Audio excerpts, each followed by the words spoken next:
नहमुदुहु व नुसल्ली अला रसूलिहिल करीम अम्मा बाद फ़अऊज़ु बिल्लाहि मिनश शैतानिर रजीम बिस्मिल्लाहिर रहमानिर रहीम। अस्सलामु अलैकुम रहमतुल्लाहि व बरकातुहू। आज मैं बांझपन को ख़त्म करने का वजीफ़ा लेके हाज़िर हुआ हूँ।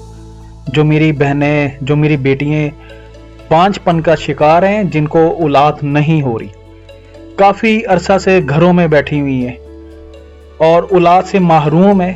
और जो बाज़ ऐसे भी होता है कि ससुराल के अंदर तानाज़नी शुरू हो जाती है और घरों में लड़ाइयाँ शुरू हो जाती हैं बांझपन की वजह से। अल्लाह ताला सबको महफूज रखे।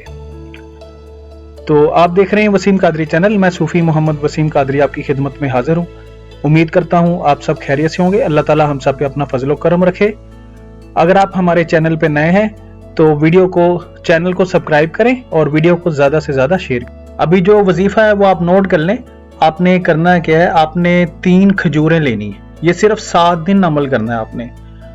आपने रोज़ाना 3 खजूरें लेनी है और तीनों के ऊपर आपने सूरह ज़ुर्रियात की ये आयत नंबर 1 से लेके 6 तक, बिस्मिल्लाहिर्रहमानिर्रहीम वज़्ज़ारियाती ज़रवन फ़लहामिलाती विक्रन फ़लजारियाती युसरन फ़लमुक़स्सिमाती अमरन इन्नमा तुअदूना लसादिकुन व इन्नद्दीना लवाक़ियुन।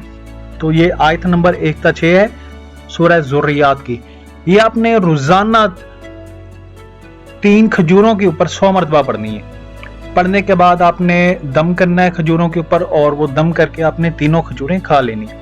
ये आपने 7 दिन अमल करना है। इंशाअल्लाह मेरे मालिक ने चाहा 7 दिन के अंदर अंदर इंशाअल्लाह बांझपन का मसला हमेशा के लिए खत्म हो जाएगा और आपको अल्लाह ताला बेटे से नवाजेगा इंशाअल्लाह अज़्ज़ा वजल।